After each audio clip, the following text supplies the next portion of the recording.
been a pretty challenging year, right? And despite of that, we still have some reasons to celebrate. For several years, Farm to Cafeteria Canada and Farm to School BC have been working in the ground to support healthy, local, and sustainable food on the plate and mind, and I would say on the heart of students in British Columbia and across Canada.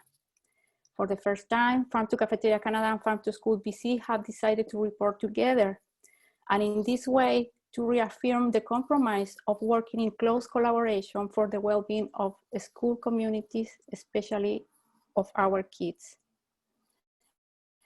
This is a 1-hour event, and you are welcome to stay longer for the Q&A session.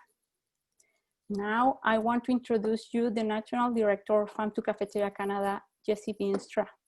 During her presentation, Jessie will describe the achievement of the Farm to School Canada Digs In initiative across Canada. Welcome, Jessie. Thank you, Claudia. Thanks for the beautiful welcome, and thanks everybody for being here today. It's great to see some familiar faces and some familiar names and some new ones as well. So I'm gonna test my technological skills here. If you just give me a moment and I'll get my screen share up and going here for you. Okay. All good. You can see my slides. Excellent. Okay, I'm just going to make sure that I can see correctly on my end now. What did we do before Zoom? Okay. So as I said, thank you, Claudia, for the beautiful welcome, and to everybody for joining. Really pleased to be here today with our partners with the Farm to School BC team. I'm going to kick things off sharing a little bit about the Farm to School Canada Digs In initiative in particular, which I'll give some more detail on in a few minutes. Really just the purpose today of my next sort of 18 or so minutes with you is to celebrate the great work that we've been able to achieve here in BC and across Canada with the Farm to School movement over the last few years, in large part thanks to many of the contributions of efforts of those of you that are on the call, so thank you for that. To share a little bit about the Digs In initiative, what it was and some of the activities that we did, and just to continue to build upon the great relationships in the space and the overall Farm to School movement that's happening here in BC and across the country. So I'm going to talk a little bit about planting the seeds, sort of grounding us in the concept or the approach of farm to school, a little bit about how the Digs In initiative is really focused around growing that as a movement across the country, ways that we've embarked on knowledge sharing and learning together. And then of course the main event why we're all here today to talk a little bit about evaluation and the impacts of farm to school through this initiative. And I'll share a little bit about next steps, and discussion will come after Richard and Erin have had a chance to speak as well. So first of all, a little bit about Farm to Cafeteria Canada. I know some folks on the line may be quite familiar with our organization and our work. Those are maybe a little less familiar. We are a national partner-based organization with a vision for vibrant, local, and sustainable food systems that support the health of people, place, and planet. And so to achieve this work, we've really been working to educate, partner, build capacity, and ultimately transform food systems, in no small part through the efforts and contributions of many of our partners, focusing specifically within the farm to school space in the last number of years.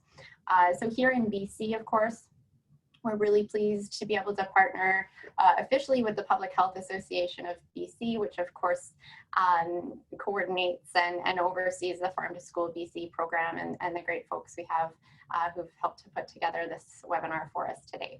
So that's a little bit how we work as a national organization, and then rolling up and serving as sort of a central hub and connector to many of the folks facilitating this work in their respective regions across the country. A little bit about Farm to School. I know many of you are probably quite familiar with Farm to School, and that's why you've joined this webinar. But I always find it really helpful to talk about what we mean when we talk about Farm to School, and specifically a Farm to School approach. So at Farm to Cafeteria Canada, we recognize that there are many fantastic Farm to School programs happening in schools and communities across the country from coast to coast to coast. We like to refer to this as a Farm to School approach, so not just a program or programs, but really a lens through which we view school food. And sort of central to that lens is these three pieces of the puzzle that work really synergistically together. And this can look different in every school and every community, but common to the approach is these three pieces of healthy local food in schools. So opportunities for students to actually have access to healthy local food at school, hands-on learning, that opportunity to really give students a full sensory experience to see and taste and touch and smell and all the good gushy things that come along when we can get our hands in the dirt and in our food. And then, of course, the final piece that really bridges these two pieces together is those community connections, which are really, I think, the lifeblood of the Farm to School movement. And so whether that's parent or community volunteers, whether it's farmers and chefs and other producers and actors in the food system, NGOs working in this space, it's really about bringing all of those connections together. And so with the Farm to School Canada Digs In initiative, we sought to really kind of scale up and grow this movement across the country. And to do that, we implemented salad bar implemented programs in schools in 5 provinces through our Salad Bar Canada Grants program. Then sought to build capacity through a variety of knowledge sharing activities that I'll share a little bit about, and then finally to evaluate them, as I mentioned. So I'm going to talk a little bit more about how we did each of those things within the initiative. But first of all, I just want to acknowledge that this is very much a partnership-based initiative and would not at all be possible without the support of our partners. So officially, we worked with 11 partner organizations who've really kind of come alongside us in this journey since we started this initiative back in 2016. I mentioned PHABC, of course, they're our regional partner here in the province of British Columbia. We also have regional partners in Ontario, Quebec, New Brunswick, and Newfoundland, have partnered with Meal Exchange on some campus elements of the initiative, Heart and Stroke Foundation, and then finally the Public Health Association of Canada and Whole Kids Foundation, who supports our grants, our Farm to School Canada grants program. So with that, a little bit about the Canada grants, which some of you I know on the line here have received these grants, so you'll be well versed in what these are. So through contributions from Whole Kids Foundation, we're able to provide grants to schools of up to $10,000 to implement a Farm to School salad bar program. And so much like the Farm to School approach itself, this looks very different in every school, but common to the initiative is that schools they develop a team, they plan and implement and promote a salad bar service to their students, and going along with that, of course, as much as possible is community connections and partnerships that help to support and really bring that initiative to life, as well as the hands-on food literacy component. And so salad bars can look different in every school. I love this photo. It's a picture is worth 1,000 words. Some of you may recognize some of these faces. These are students at Park Elementary School in Courtenay, up in the Comox Valley. And I share this just as a few kind of touch points on the salad bar program. It looks different in every school, but some of the common elements are that students have an option to choose from a variety of fresh, as locally sourced as possible, fruits, vegetables, grains, protein foods to make up a whole meal that they're able to enjoy and experience together. And then a key part of that, of course, is the opportunity for students to not only enjoy that food, but have as much as possible an opportunity to be involved in the preparation and service as well. So what this looks like across the country, I mentioned 5 provinces that have been really central to this initiative. We had grant recipients in Ontario, in BC in our 2016 round of grants. In 2018, we added Quebec, Newfoundland, and New Brunswick for a total of 86 schools across the country, and just under $1 million provided directly to those schools. In total, what that looks like here in BC has been 33 elementary and secondary schools across the province. And for those of you that are familiar and have been following along, we also awarded another round of grants in 2020, this great year, 2020 that we're in. And we're really pleased to be able to do that and add an additional 7 schools here in the province, one of which we're going to hear about in a few minutes from Erin, the animator up in that region in Terrace. So I've talked a bit about the implementation of these programs, along with implementation, providing supports in no small part thanks to our partnerships here. Claudia mentioned she holds a dual role, so she of course is our representative and regional lead for our grant recipients here in the province of BC, being a direct point person and also plugging into the broader national team, helping with development of a variety of resources, case studies, hosting a variety of events, and really providing as much opportunity for connection point and knowledge sharing, which in simpler times, these next couple slides are a bit of an homage of when we were able to all come together. So when it's possible through this work, we really try to host both regional and national opportunities for schools to come together to connect and share. So this photo, some of you may even be in, is from a knowledge sharing event that we held back in 2018 at UBC to kick off our new round of grants that fall. Another highlight from this particular initiative was the hosting of the National Farm to School Conference, which again, you may have even been able to attend, or if not, may have heard about. We were really pleased to be able to partner with PHABC in hosting this event locally in Victoria in May of 2019. And the photos here, the left one a little bit more, but you can see there were a lot of sort of these circles happening at this event. And to me, it's just such a great representation of farm to school and the sense of community and sharing that I feel very much here in BC, and I hope all of you do too, and really feel that nationally. And to me, that's really what's at the heart of this work, which is really rewarding to see. And hopefully we can come together again soon, but in the meantime, we'll continue to be able to provide those opportunities virtually.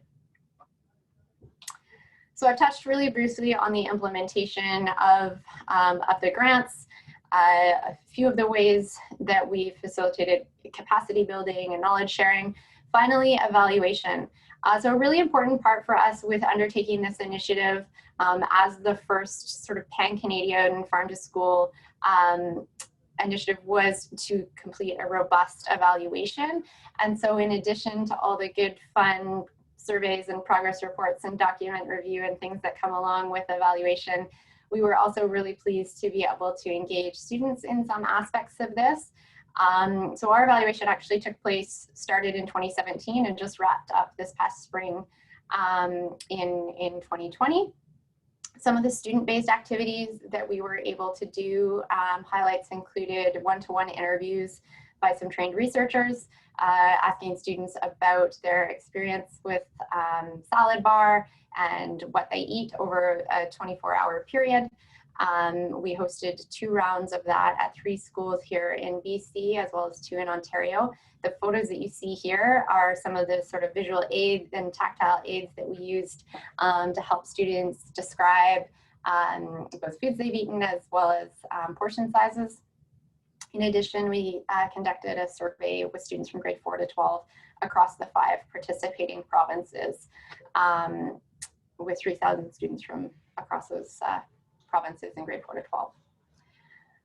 So I'm going to touch just briefly on sort of 4 of the impact areas that we saw with our evaluation at the national level. And you'll see these first few actually really kind of parallel that the farm to school approach, those three puzzle pieces. So public health kind of most closely, although not limited to, but related to healthy local food in schools. So we heard from schools that students are gaining the skills and habits needed for a lifetime of healthy eating. 96% of schools reporting increased consumption of healthy food. Again, I love this before and after photo here of some students at a Kohlrabi Road. What I love in particular about the top picture, again, it really articulates just the difference in color and variety on these two plates, is that ability for students to have the choice of what's on their plate, which of course many of us know around this table, I'm sure leads to cleaner plates like we see at in the second photo. And often we hear quite a bit about one of the logistical challenges schools have with their salad bar is managing seconds, which is really fantastic to hear. The next piece, that hands-on learning puzzle piece, education and learning, farm to school brings curriculum to life and enables that learning to happen, not only through core curriculum, but also that students are generally learning to understand where their food comes from, the environmental impacts they have. So not just sort of food skills that they may be learning or about healthy eating in the classroom, but all elements of the food stream, including composting and waste that are often integrated into their programs. And finally, again, that third piece of the puzzle, community economic development or community connections. And of course, a core part of this work is providing those connections to our local food system actors and having an impact within the local economy. And we hear from our grant recipients that over 91% recognize themselves as leaders in procurement of healthy food locally. And we definitely see this ripple effect beginning to happen in communities where schools that have received grants are starting to mentor other schools on their experience, and it's really, really rewarding to see. The last area I'm going to touch on is vibrant school communities. I would say for me, this is one of the elements that stands out and comes up time and time again, and I'm sure and hopefully many of you have experienced this as well, is that farm to school really does create this sense of excitement and pride and really a whole kind of culture within a school.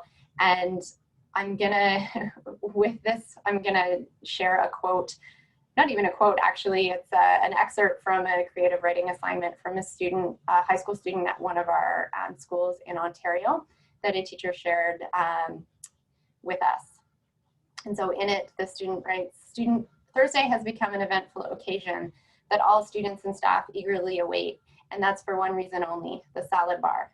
Like the beanstalk from Jack and the Beanstalk, the salad bar at Mark Garneau has exploded out of nowhere and gained extreme popularity within a short period of time. The salad bar has introduced the student body and staff to fresh, healthy, and new foods. Students love the food and even go on to learn the recipes and find the vegetables in their local grocery store. I've personally loved all the food that Salad Bar has introduced to me and my friends. Everyone is ecstatic about the weekly occasion. So it's really fantastic to hear some of these things from students and see the impact that this is having for them as really sort of formative experiences. For myself, especially working at the national level, it's great to have that connection that I don't always necessarily have in the day-to-day. The last piece that I want to share and really just acknowledge is how integral partnerships are to this work. I mentioned earlier our 11 principal partners in this initiative, which we're so grateful for, and it would not be possible to have achieved this initiative and some of these results without them. But also just really acknowledge that this is also true. Partnerships really are the lifeblood of farm to school, even at the regional and at the school level. And I just want to acknowledge that I know many of you on the call today are a huge reason you play an important role in that. So thank you for your work and thank you for being here. I think it's one of the most rewarding things for me, and I hope it is for you too. So with that, I've thrown a lot of information at you. Some of you may have seen this screen, this is a screenshot of the Farm to School Canada Digs In report. So if you'd like to learn more, this is an interactive report that is a bit of a choose your own adventure. You can learn more about some of the events and resources that have been produced as part of this initiative, of course, and you can also find out more about the evaluation. So the evaluation section of the report looks like this, and these are all clickable and downloadable PDFs if you'd like to dig into some more of those impact areas. Finally, I'll just note I mentioned earlier that we were really pleased with respect to next steps for the grants. We have our many things on the go right now, but I'll just keep it in scope of the grants for today's conversation. But I'm really pleased to have 7 more schools joining in BC, as well as an additional or total of 34 schools. I won't try to do math in my head right now. A total of 34 schools across the country, including 4 more provinces, Alberta, Saskatchewan, Manitoba, and Nova Scotia, as well as 1 school in Nunavut. And last but not least, before I pass it off to Richard, just to talk about a little bit more detail about evaluation and some of the findings here in the province of BC. I'll say we're really pleased to have been able to facilitate the first national evaluation of Farm to School. We have so much more work and learning and understanding to do in this space. And so if you aren't aware, we are in the process of developing an evaluation framework for Farm to School in Canada. Some of you, I think, are and have participated in a great deal, many of you. So thank you so much for your contributions. And if you haven't and you're interested, we will be hosting a final round of survey before finalizing the framework in the new year. So you can find out more about that on our website. With that, please feel free to be in touch, follow along, and I'm going to leave it there, and I'm going to pass the baton over to Richard Hahn, the Provincial Manager of Farm to School BC. Thanks, everyone.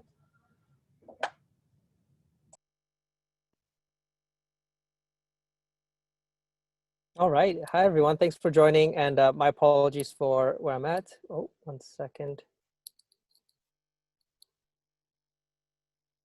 So just there we go. Thanks, Jesse, for that amazing presentation, and thank you, everyone, for joining us. And my apologies for joining you from my car. It's just COVID times, just always on the go, and the meeting happened to align with another sort of personal matter that I had to attend to. So I hope to have your understanding. And thanks, Jesse, for your amazing presentation. I think this is our first co-presentation. I look forward to working with you closely and collaboratively for many more years to come. So my name is Richard Hahn. I'm the Provincial Manager of Farm to School BC.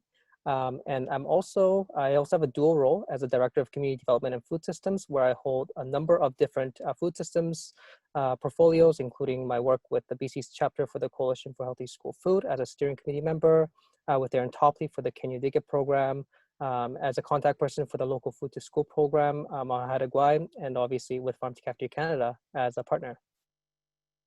So I wanted to talk a little bit about Farm to School BC, but I think my presentation might be a little bit dry to some of you, as it will be more focused on our evaluation. I noticed that we do have some dietitians on the call, and so for those of you who were at the school nutrition practice group last week, this would be the same repetition presentation of that. So Farm to School BC is a healthy eating program administered by the Public Health Association of BC since 2007. Our program has 3 core elements: healthy local food, hands-on learning, and school and community connectedness. And independent of the Farm to Cafeteria Canada grants, we have also funded just over 200 actually Farm to School BC programs. And our programs actually look quite different from school to school by region, anything from school gardens, indigenous foodscapes, indoor tower gardens, hot lunch programs, smoothies, microgreens, or going on a tour to farmers market. We really don't have a prescriptive model. We try to meet the school communities where they're at, trying to promote food literacy activities. Next slide, please. Great. So this is our sort of core team of who makes up our Farm to School BC program. We have 6 community animators that live and work in their respective regions to support Farm to School BC programs. The capital region includes the Greater Victoria, Souk, Saanich, Gulf Islands. The Central Island supports Nanaimo, Ladysmith, Alberni. The Vancouver region supports West and North Vancouver, Vancouver Central, Richmond, and Sea to Sky. The Thompson Shoe Shop region supports the Kamloops and the North Okanagan. The Surrey region supports Surrey, and the Northwest region supports the Bulkley Valley and the Coast Mountains.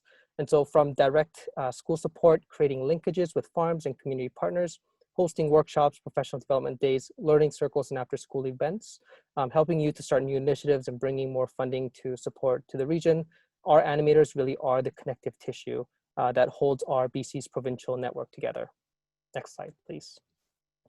We're really pleased to share with you the findings of our evaluation report. Please note that we are just highlighting our findings and just giving you a sneak peek as to what's to come.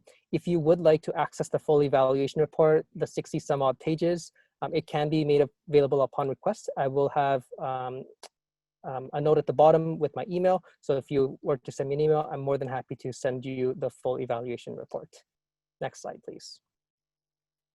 So our evaluations had two primary purposes. The first purpose was to determine the impact of the Farm to School BC on evidence-based healthy eating indicators and health and learning outcomes. And the second purpose was to determine the extent of which Farm to School BC model is effective at achieving its stated objectives. As a provincially funded healthy eating program funded by Ministry of Health and supported by the Provincial Health Services Authority, as part of our mandate and agreement, we were asked to do an external evaluation of our program. And this was done in 2019, which seems like a long time ago, but I'm able to present it to you today. Next slide, please. So similarly with the evaluation, methodology that was highlighted by Jesse, we did a similar approach, having done pre and post surveys with some of the new grantees, with the pre-surveys being done in January of 2019 and the post surveys near the end of the school year. We also did interviews with grantees, including 19 telephone interviews with existing and 8 with new grantees. We also held focus groups with community partners, regional dietitians, and school champions. And students also did 125 student reflections with 5 schools across the province. And these student reflections were really aligning with the curriculum and had the students describing, what they did, what they liked, and what they now do differently because of our program. So we try to really capture the essence and the impact that our program had on students. Next slide, please. So one of the big indicators of our program is healthy eating.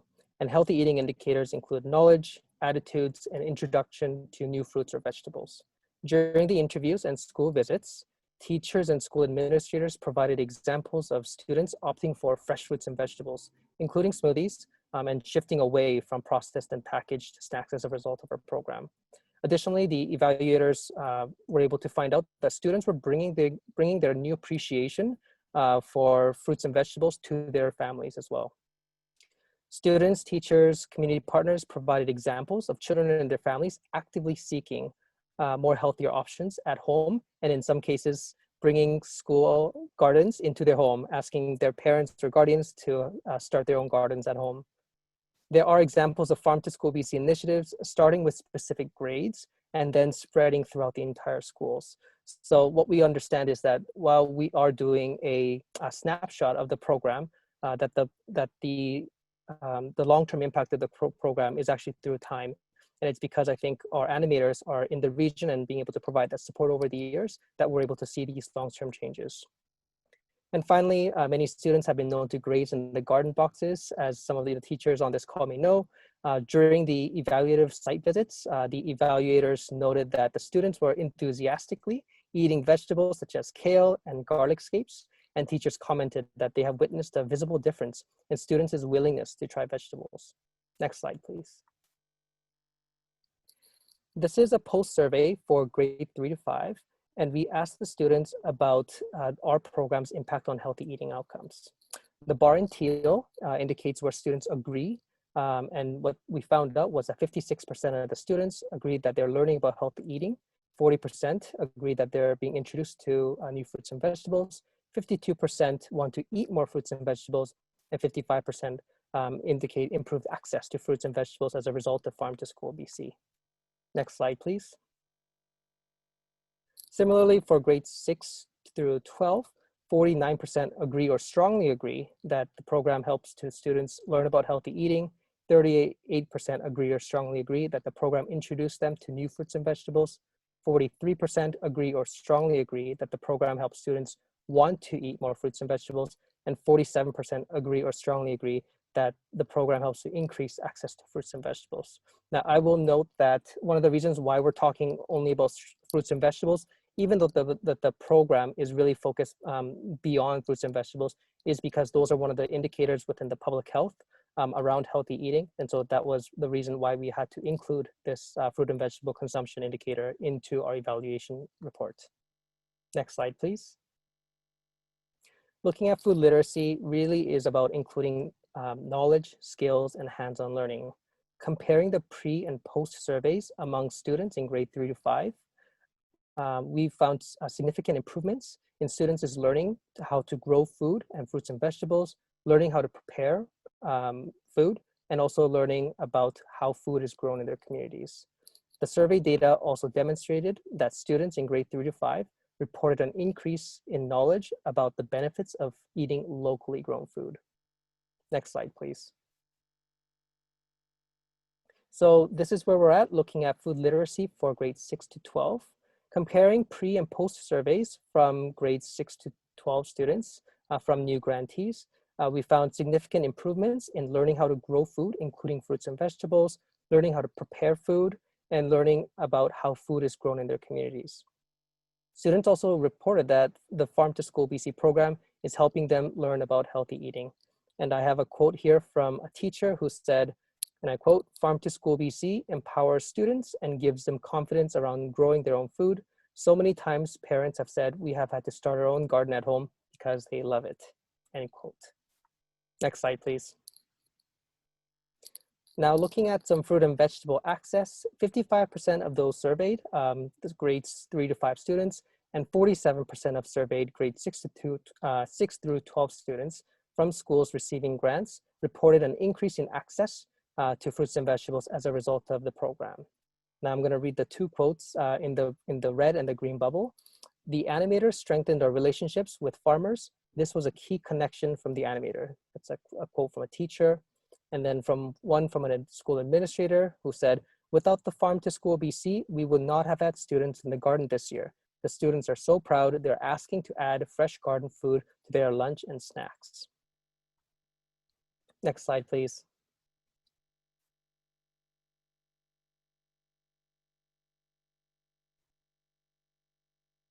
Great, thank you.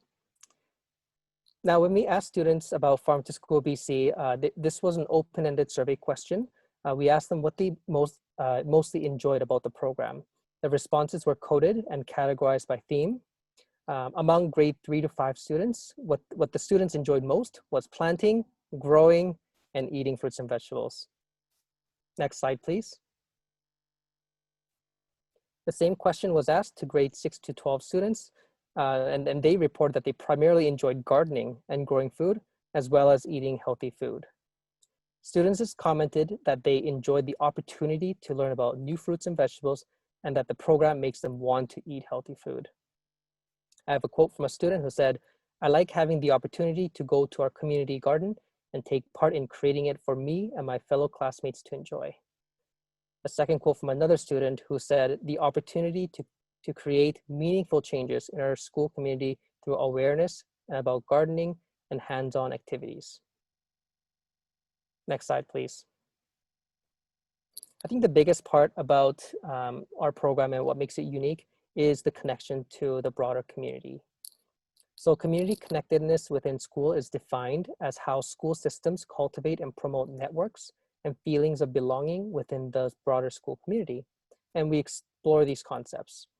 And we note that students who participate in the program have increased sense of belonging and pride in their school, reported that they are happy at school, particularly when they're engaged in activities, and they actually form stronger ties with our other students, teachers, and community members.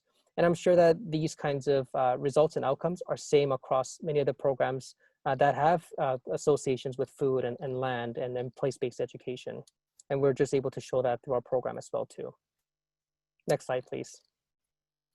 Here's another quote from a teacher who said, "Our principal has found the garden project to have increased belonging and community. Students are all connected to the school and community members involved with all the different activities."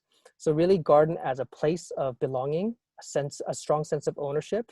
I recall one of our animators in our animator in the Nanaimo North region who said that she attended one of the schools where the garden was operated by the students.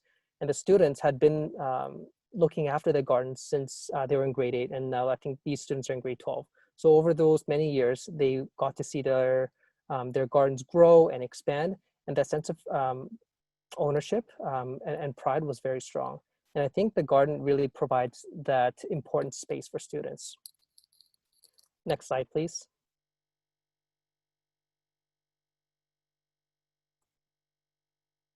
Looking at social connectedness, community member volunteer time, working in some school gardens and students, the community members really play a vital role in many of the school gardens. We know that often it's really difficult for a teacher to take on such a large task, but that when there's a collective team that looks after farm to school programs, that those programs are more likely to be successful and sustainable.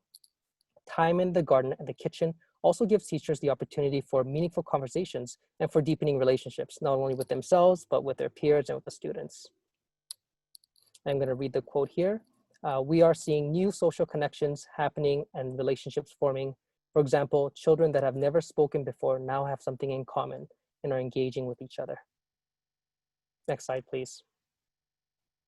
One of the overwhelming themes that we were able to glean from some of the student reflections was that students were really feeling happy about participating and about being outdoors. Many of the students, if you can see the little images there, you'll see #BeHappy. That was noted many times throughout the different student reflections that were submitted. So that's why we have that quote there. And so I think there's this real sense of happiness and joy that comes with participating in farm to school programs. Next slide, please. In addition to students being happy, I think teachers can also be happy too, knowing that the Farm to School BC program has strong ties to the BC curriculum, including cross-curricular opportunities within the learning outcomes of the schools. Interviews, focus groups, and tours revealed that the program fits well within the BC curriculum, from food studies to science and mathematics and careers. This slide shows responses from the Farm to School BC program progress report of 69 schools. You can see strong alignment with BC curriculum, particularly around care for the earth, experiential learning, and applied design skills and technology. Next slide, please. I didn't get too deep into our program implementation model because this presentation is more focused around evaluation, but I wanted to let you know that what makes our program really special is that we have community animators. These animators live and work within the region, and they support school communities where they're at. And so our evaluation report also found out that the animator model is helping to create key connections, that the community animators are strengthening links within the community, and that school communities would like to actually have greater access to community animators. Next slide, please. I just wanted to also touch upon some of the important indicators mentioned from the provincial government was around vulnerable students. And all to say that with a 95% confidence interval, this table shows that there's a positive correlation found among students that more vulnerable populations who participate in the program actually report being happier at schools, that they have more fresh fruit consumption, that they try more fruits and vegetables, that they're helping each other out, and that amongst grades 6 to 12, that they're learning to care for mental health. Next slide, please. Our program is also very well received amongst rural communities, which is defined as a community with a population less than 10,000 people. The evaluators credit community animators, in particular, to creating an environment for rural schools and communities to thrive. And I have a quote from a teacher who said, "Farm to School BC is important because often rural schools miss out on other opportunities. This way they can be involved in things that other bigger centers can have.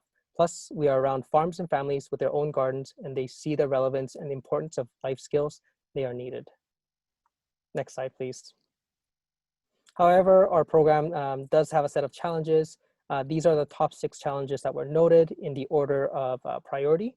Number 1 being limited teacher time, number 2 being lack of preparation, number 3 being school teacher turnover, number 4, low administrative support, number 5, district policies, and the lack of annual school plan. Now, this isn't consistent across all of our programs. They do vary from region to region, school to school, but just wanted to highlight that these are some of the challenges that we noted. Next slide, please. But there's also great successes that were captured as well too. Primarily that the Farm to School BC's community animator model, which is very flexible, is well received. That the animators and the program is helping to build local and regional connections. That there's great linkages to the curriculum. That the community animators are creating an amazing network for the teachers, farmers, NGO partners, dietitians, parents, and everyone to get involved in. And that the model actually helps teacher champions and gives administrative support. Next slide, please. So just wanted to let you know that through our evaluation, we were able to check off on a lot of the impact of the program, and that we're actually meeting many of the objectives that are set out by the program. Next slide, please. Yeah, just to quickly summarize, some of the key learnings are that our program is helping to change attitudes, knowledge, and food choices regarding healthy local food, that the program is supporting school community connectedness and social well-being, that our program is aligned with the BC curriculum. Next slide, please. That the flexible model implemented with community animator is working well, that our program works well in rural and vulnerable schools, and that our Farm to School BC program requires multi-stakeholder support and sufficient resources to be successful and sustainable.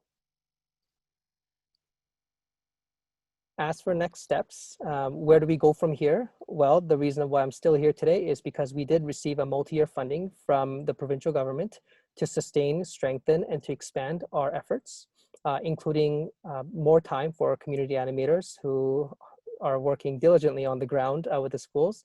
Even during times of COVID, they've been able to pivot and still have hosted numerous professional development activities, learning circles, after school events, and so forth. We're also in the process of creating 2 more Farm to School BC regional hubs. Currently, we're directly supporting 17 school districts, and our real long-term vision is that at one time that we're able to support every single school district, but we're taking incremental steps to get there. I will talk about the Farm to School BC grants next, but just wanted to let you know that even though the slide deck is not available, the evaluation summary report will become available in the next few weeks. And hopefully you can take some of those 2-pagers to showcase to your school administrators or principals about the benefit of the program if you want to have that buy-in at the school administrative level. So that's the end of my presentation. Thank you so much for listening. And I think this is a great segue to introduce one of our animators, Erin Udall, who is our community animator in the Northwest region. And she's going to be talking about a school that received funding from both Farm to School BC and then from Farm to Cafeteria Canada as an example to showcase how our two programs can synergize and support school communities.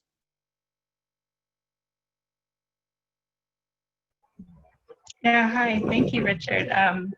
Hello to everyone out there. I'm coming to you from Haida Territory on Haida Gwaii, and I just want to say there are some tech issues, so if I need to turn off my screen at some point, it's not because I don't want to see your lovely faces or share mine, but I might have to do that midway through the presentation. And Claudia will be moving the slides forward. So before we begin, I just also want to acknowledge my partner in crime, which is Amelia Molichkova, who's also on the call and works really closely with Farm to School programming in the Northwest Hub. So, okay. I'm just going to try to switch something here. Perfect. Okay, so the Northwest Regional Hub was launched in 2019, so we're a relatively new hub, but we do have a lot of strong partnerships already. Some of them are groundbreakers in the KLM Community School Society, and so far since we launched, we've funded 9 schools since around 2014. Next slide, please. So there's about 4 major regions that we work with in the Northwest Hub. There's Kitimat, Terrace, Hazelton, Smithers, and Houston. Next slide, please. And Caledonia Secondary is in Terrace. So a little bit about Caledonia. In fall 2019, teachers reached out with interest in closing the loop on food intake in their schools. They previously had already an indoor growing system through the school, as well as a small kind of canteen set up for lunch hour. And they were looking to create an outdoor growing space that would further add to food at lunchtime. Next slide, please. So some of the great things about Caledonia, they already had some initial infrastructure that supported food literacy at the school. One thing I didn't mention is they had 4 kind of groups of classrooms and teachers supporting food literacy already, and that was the shop class that would build some of the garden beds that they were doing in their indoor space.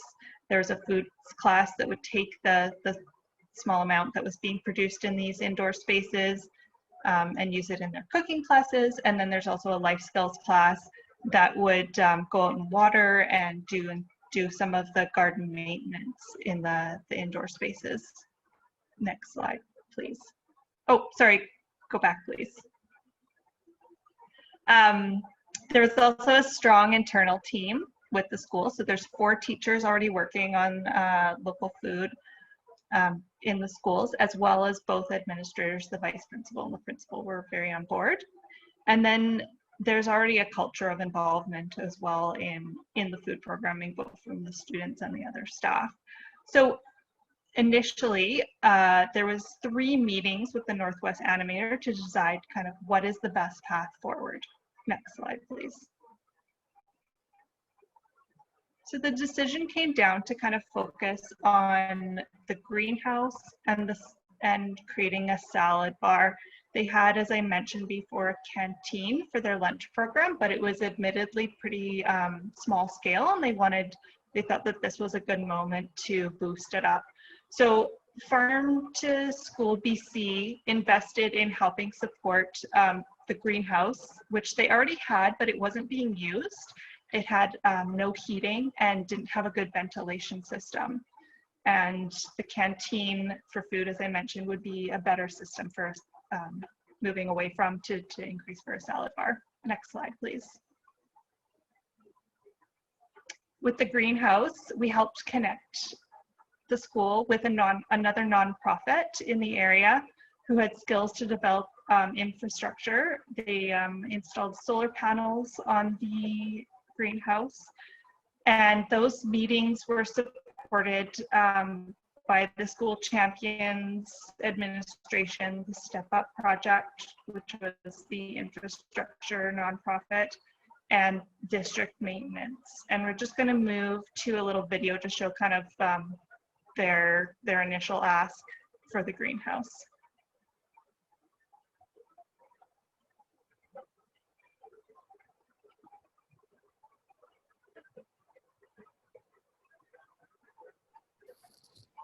Claudia, is there supposed to be sound?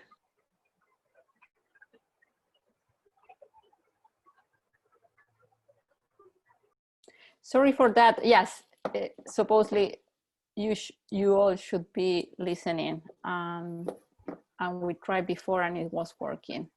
I will run the video again. Please let me know if you can hear.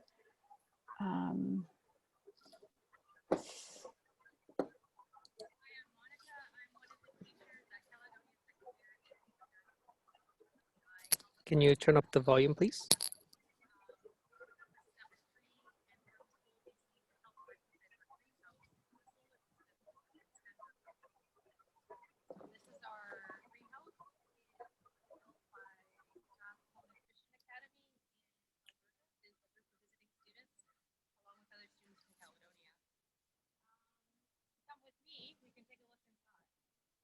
So inside we've got a lot of storage, equipment, some watering barrels, some artwork. But what we're going to do is build some garden beds. We're going to keep the water barrels flat in order to create a heat store. we'll do some insulation, and then we'll have step 3 install our solar system that will heat our plants during the winter time.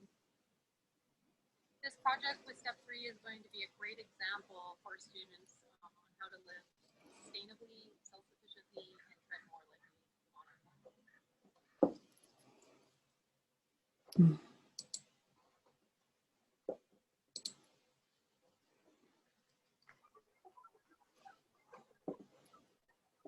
Yeah, so sorry for the tech glitches there, but that was Monica. She's the life skills teacher at Caledonia Secondary, and she's just kind of showing the state of the greenhouse before we started working on fixing it up and increasing an outdoor space for their gardening.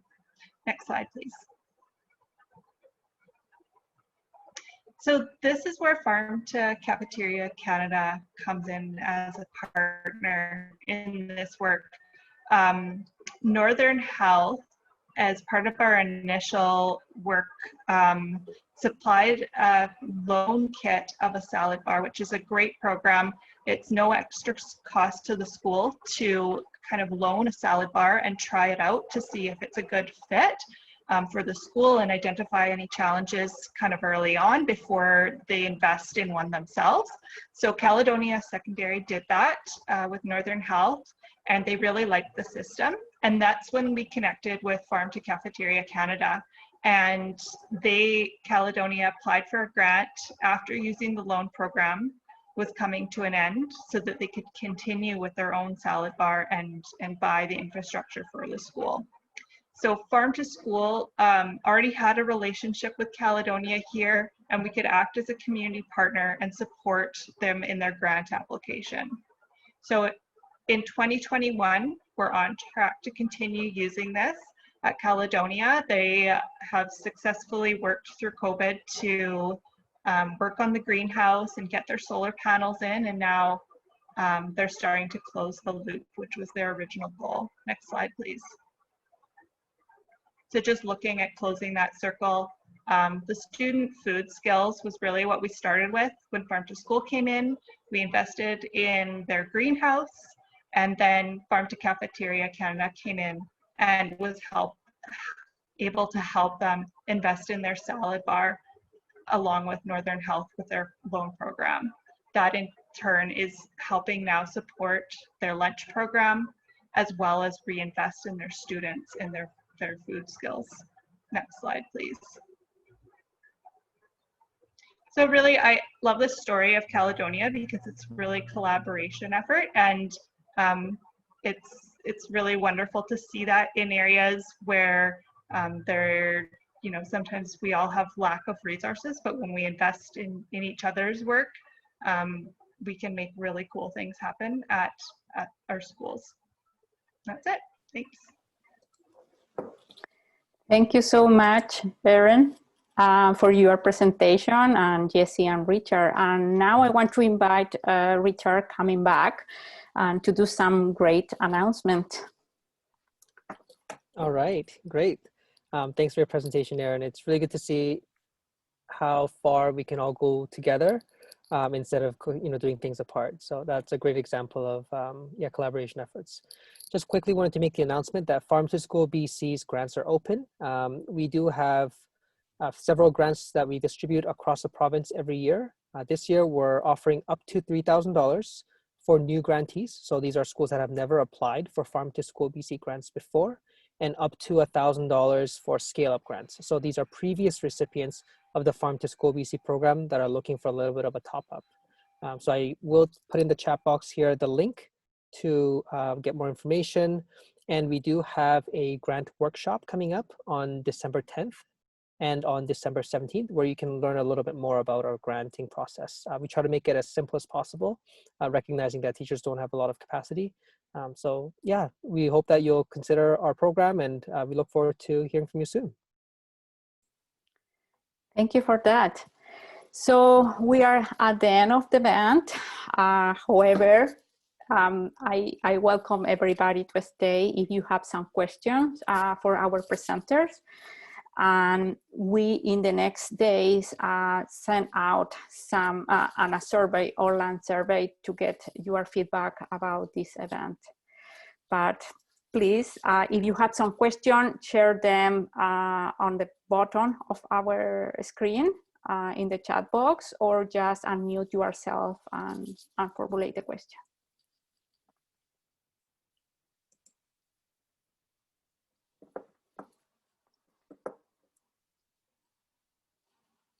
Okay, I will check the, okay, just I am checking the chat box, and I see that Richard is sharing with everybody the link if you want to access to the information about the grant that he just announced. Yeah, and the workshop, coming workshops. If you want to apply for the grant, or you know somebody in the community, school community, want to apply for the grant, there are some oncoming workshops to provide some details about the grant. So, anybody, some questions? Seems like we did a perfect job. I think so. Or everybody is ready to go for dinner. Yeah. And having a good resting day. I do have a question. Okay, please go ahead. I just realized nobody can see me. My name is Marnie. I'm a new Learning Circle coordinator here in Haida Gwaii. Welcome to everybody, or hi to everybody, I mean. What a great introduction, hearing all this. It's awesome. I know a lot more about my job now.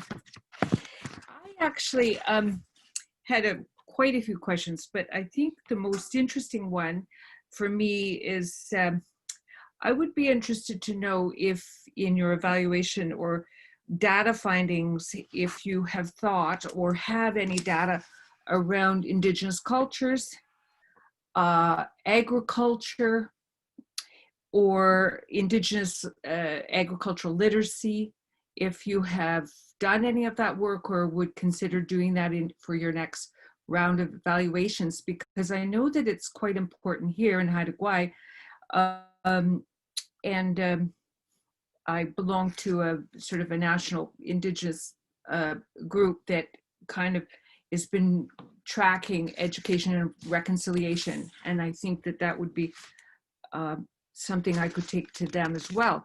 But I too, I guess what I put that out just as an idea for your evaluations, because I noticed that really that piece is missing. And I'm also interested in, as a new cook at the school as well, that's my other hat, getting local foods in winter here in Haida Gwaii is an immense challenge. And if you are, if you don't have the staff capacity in the summer to harvest and preserve, you really are sort of stuck on what comes in on the ferry. And I'm wondering if there's been any collection of ideas regarding creative ways of low labor creative ways of getting local foods in the wintertime. And I don't know if that's a question for anyone today, but I would be very interested in collaborating to find some answers for that. So it's not really a question, more maybe it's a question. No, actually, I think that there are questions, and wonderful questions. And a question for you. Do you want to direct this question both presenters, Jesse and Richard, or one of, or to Erin? Or I don't say specific. I don't think it matters who it goes to. I think whoever can speak to it, or who might have some information to speak to it. Okay, thank you. So, who one of our presenters want to jump in? first? Let's go Erin first, since she had her hand up. Okay, thanks. I was just going to say, Marnie, it's really nice to meet you. I'm also on Haida Gwaii for the winter now, and so we should just connect and chat about all the things that you're interested in there. Great. Nice to meet you, Marnie. My name's Richard. I know we'll be connecting more frequently in the upcoming months. Welcome to your new role. I guess to answer your question, I'm going to go on a long-winded sort of story. Not too long, though. But all to say, we definitely do recognize that we didn't have a separate evaluation section for Indigenous schools. And that was because the program was set up not sort of supportive of some of the traditional food gathering and harvesting activities that were not part of our program in the beginning. I can let you know that through many discussions, we are now able to include traditional foods, including hunting and gathering, into the scope and practice of Farm to School BC. So if you go on our grants, the URL that I attached, we are now including those schools. So whereas in the past, this was a school that applied as part of the Northwest Regional Hub, they had wanted to do hunting and gathering. And unfortunately, because our main indicator is fruits and vegetables, we weren't able to include it. We had several discussions about how this was not working towards Indigenous inclusivity. And through many discussions, we decided to even further expand the scope of our program. So this is something that we're definitely wanting to include in the future. It has been a learning process for our organization and our program, and just wanted to acknowledge, the place where we're at and that we're always learning. And we look forward to actually gleaning some ideas from you. And if you have any ideas that you'd like to share for our next evaluation, we'd love to hear more about it. Great. As for your other question about, winter local food procurement, our program, like the primary purpose is really education first. So food security and the other important aspects are kind of secondary to our program, but we do know that many of our school communities that do apply for grants have that focus as well too. And the beautiful thing is that I actually don't have the answer, but the people who live in the regions often do. So maybe I'll pass it on to Erin, who may have some ideas. I don't know if you do, Erin, but I think that's the real beauty of the program, is that it is very flexible to meet the needs of the school communities.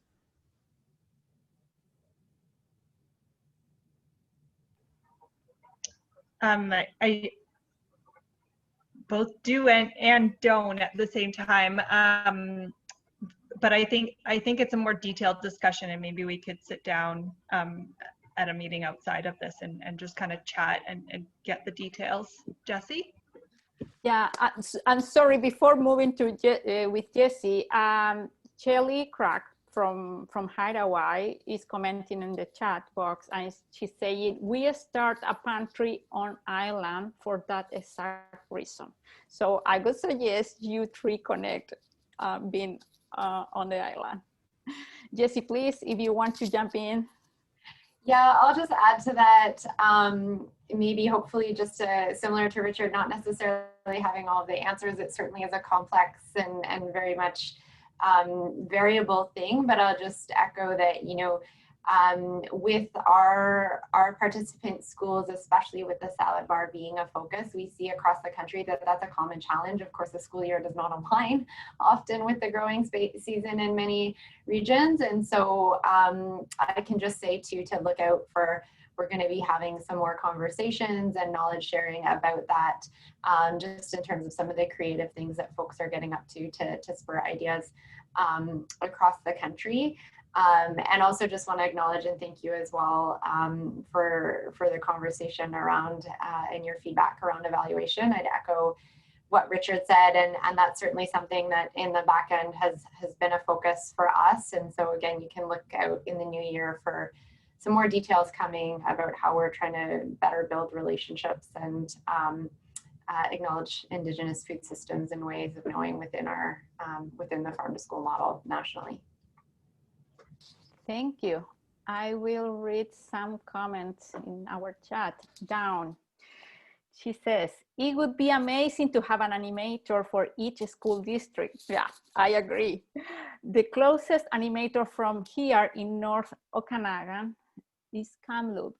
I have not made any connection with this animator. I feel should but wondering if her relationship with her area is relevant to our area. Maybe I'll start with that question. Yeah, unfortunately, we're not everywhere, even though we want to be. I know there's a lot of school districts that have actually reached out to me in looking to create an animator position. Right now, as indicated, we only have funding to create 2, maybe 3 more, but I'm thinking that it's more realistic to have 2. One of them is already been set for the North Central region. And the second one, a high contender right now is sort of like the Okanagan area around Kelowna.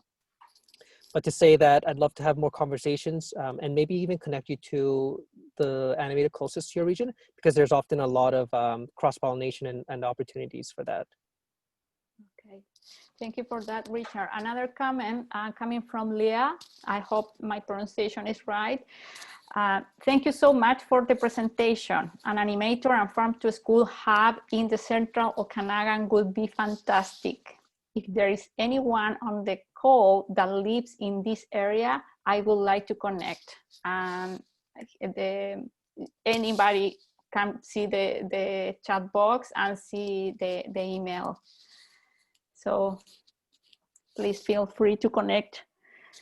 Yeah, any other question, comments? Yes, another one, Jayla McDonnell.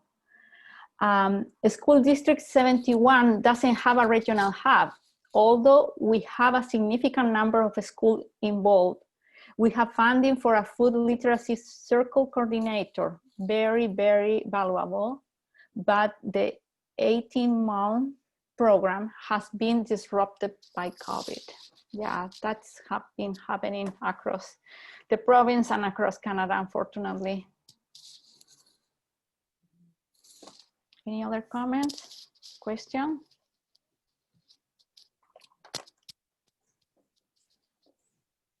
And feel free to jump in, just unmute and say what you want. On that COVID issue, has there been any collection of feedback around how the impact, possible creative ideas around the impact?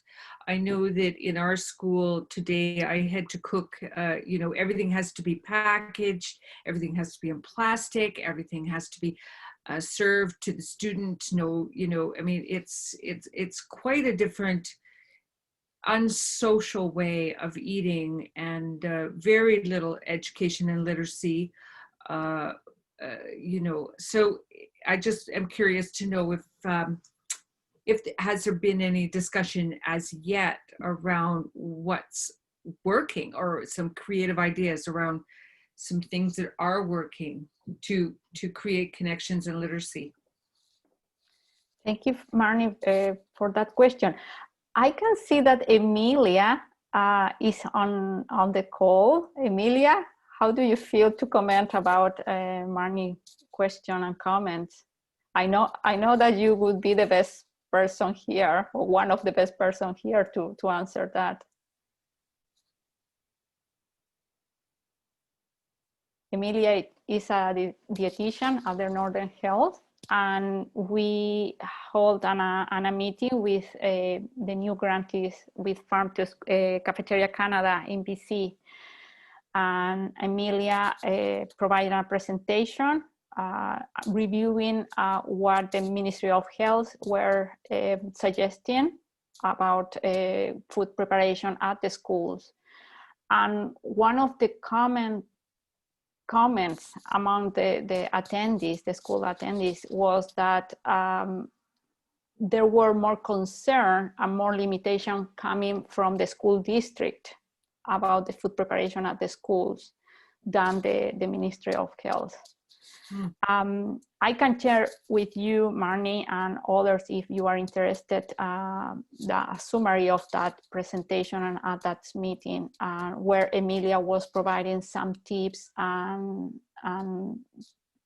yeah, tips and guidance in general, how to prepare food, but it is suggested to check with your school district and see what are the restrictions, and maybe to have a conversation there if the restriction coming from the school district are higher than the Ministry of Health. I don't know if anybody else want to contribute to the conversation on this topic.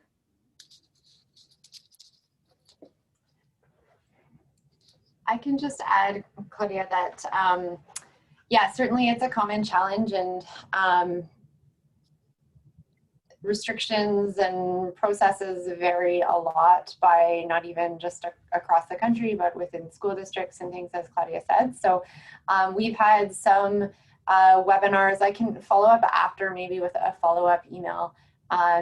We've hosted a couple of conversations with some of our grant recipients, sharing examples of things that are happening in different regions, and of course always needing to check in and plan things in coordination with your local public health and the school district, but certainly happy to share some of those conversations. And we also will be sharing some more examples and stories early in the new year of some of the things happening across the country that schools are managing to make work in these times, because there's some pretty exciting and creative things that are able or have been able to happen. Yeah, thank you. Dawn also is posting a comment in the school where she is. She says, I'm cooking in the classrooms. I am making soup tomorrow in a class using some garden ingredients, I would say. Yeah, so I think that the situation across the province and across the country vary depending on the restriction coming from the Ministry of Health and from the school districts. And I have to announce that Richard is leaving our conversation. He's some family duties calling him. Yeah. Thank you so much, Richard, for. Thanks for having me. And Marty, definitely would love to connect with you to talk a little bit more. Just want to quickly say that, yeah, school meal programs and just food-based education activities look different in every school and every region. I think it depends on the number of COVID cases, the direction, and sort of, I guess, also the awareness, as well as the knowledge that school districts have and what they're comfortable with. And so where we have animators, our staff are working with the school and the school districts and the teachers to see what is possible. So providing as much information as possible is something that we're trying to do. But just want to to answer your question in a nutshell, that it just looks very different in every region. Yeah, I'm gathering that, and I think I guess mostly what I meant really, I just think now's the time to reach out and have conversations around it. This could go on for months and months, unfortunately. And so, you know, every school is different, and I understand that. But if there were any, like I said, one teacher there, Dawn, is saying that she's cooking in the classroom with those children in their own bubble. I have to cook for the whole school in my own bubble. Therefore, I can't have children with me right now. And but I just thought if there were anybody who's actually gone out and seen or heard of some other different ways of getting some kind of curriculum interaction with food happening. But maybe now's not the time. Maybe we have to wait, unfortunately, another, you know, quite a few more months. Who knows? Yeah, I would say that this is a time to just do our best and acknowledge the circumstances and be patient with ourselves and with the circumstances that we are going through. Yeah, this is true. And I want to clarify, Dawn, you are not teacher, right? Or can you tell us, please, and introduce, because she's a champion. I would say first that she's a champion. I kind of have this special role, I guess. Yeah, I'm not a teacher. I am a grandma, so I've just kind of stayed. My grandkids aren't even at the school any longer, but I am. So I have this role, and I'm feel very happy with it, because I'm welcome, and the teachers are coming to me more because they don't have other parents helping, right? So I'm just making myself available, and there'll be, you know, I can go in the classroom, we make it, they eat it, and that's all within the guidelines. So yeah. And in your case, so the school district allows third person to come into the school, something that is not happening everywhere. no, well, they have that general rule that you can't go in, and you know, they say that to parents because you can't have all the parents coming in. Mm-hmm. I guess, you know, and I think, like I said, it's different everywhere, but I think our principal would say if I had a parent to help me, which I have, as long as that parent goes to the office and signs the thing and does all the, you know, knows the protocol. Yeah. You know, it's up to the principal, you know, as long as we have a plan and we're just everything in place. Mm-hmm. So I don't know if it's like nobody's allowed in, but it's just like you have to stop and make an appointment. Like it has to be. Okay. Yeah. I think Very structured. you know, have a plan, and I would venture to say it's up to the principal to make that happen, really. Okay. I think. Okay. Leah is making a comment. I believe a school-based learning Q&A document based on the ministry guidelines is coming out shortly. Okay, thank you for that. We will be attend. Hopefully, you could help us to guide what the school can do. Any other questions or comments? Feel free to do those. Okay, Megan. Hi, Megan. Nice to know that you are joining us.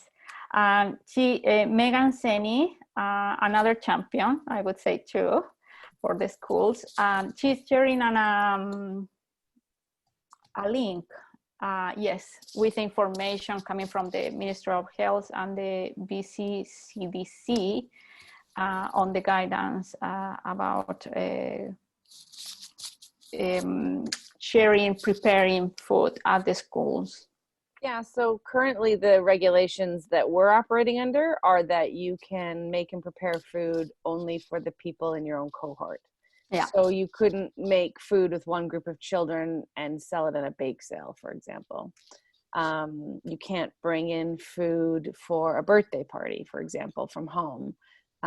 But if food is being prepared with a single group of children, there's regulations in that document that I posted around the sharing of materials that are being used for preparing the food. I think there's a draft floating around out there that I did see the draft, and I think Leah alluded to that there is a document that's coming out with like a one-pager that's going to be very clear around what teachers can and can't do. But currently, it's best to check with your school district because there are some health authorities that are having to restrict this more than others. Yeah, thank you for that, Megan. Other comments?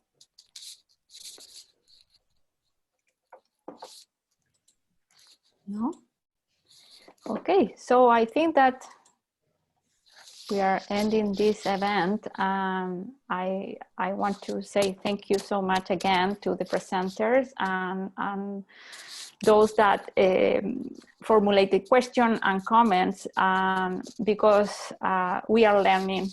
This is a mutual learning process. And yes, as Myrnie made some comments, we need to work on those topics as well. We are trying to bring a more community animator as well across BC. So thank you for that. Yeah, and Jesse's saying big thanks to Claudia and Chelsea for organizing. Yeah, you're welcome. I would say it is a pleasure. Okay, thank you, and be strong and safe. And we are just around the corner of a winter break. Hopefully you can have some days off, and take care.